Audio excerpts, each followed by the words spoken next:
What's going on YouTube? This is Destiny Heroic, and I'm coming at you with a deck profile for the new Link Joker deck, starring this guy, Chaos Breaker Dragon. This is the second recording of this video today because when I put up the first one I realized that there was no sound.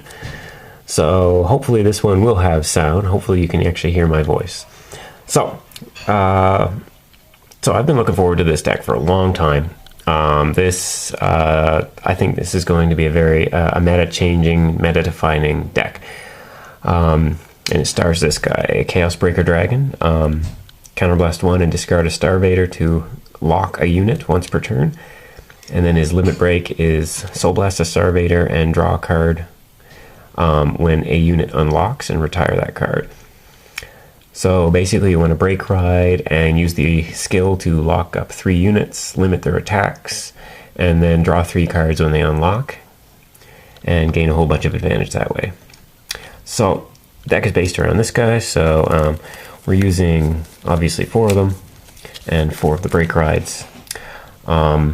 It's not crucial that the break ride go off in this deck like it was for Nebula Lord, because the Chaos Breaker is an advantage engine in and of himself. So for grade 2s, I'm using 4 Radons. This is just your standard 12k attacker. There's not much to say about him.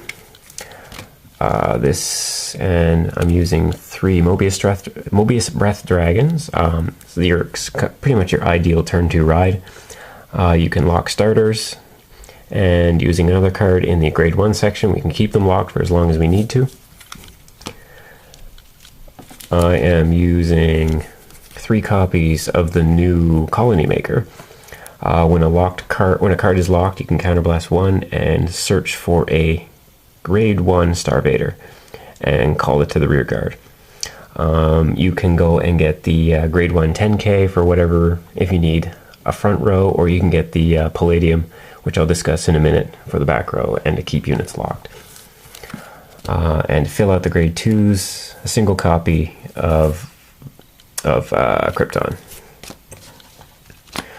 For grade 1s, 4 null guards. I put 4 null guards in basically everything because vanguards hit huge numbers, and with double attacking and giant vanguards you need to be able to defend yourself. 4 of the manas. This is just your 10k grade 1, so it operates as both a back row and a front row card. The new Palladiums. This guy is cool. When an opponent's rearguard unlocks in their end phase, you can counterblast 1, put him in the soul, and relock it. That does not get in the way of the Chaos Breaker limit break. You can still soul blast and draw a card, and then you don't have to lock another card, and you can, when it unlocks, you can soul blast again and draw another card. So this guy combos really well with the Chaos Breaker Dragon. And typically this will be the guy you bring out with the Colony Maker. And to round out grade 1s, I'm using 2 copies of Chaos Beat Dragon. He's an 11k booster for Chaos Breaker specifically, as long as there's a locked card on the field. And for grade 0s, just your standard 8 crit 4 draw and 4 heal. You don't need more draws because Chaos Breaker is a draw engine in and of himself.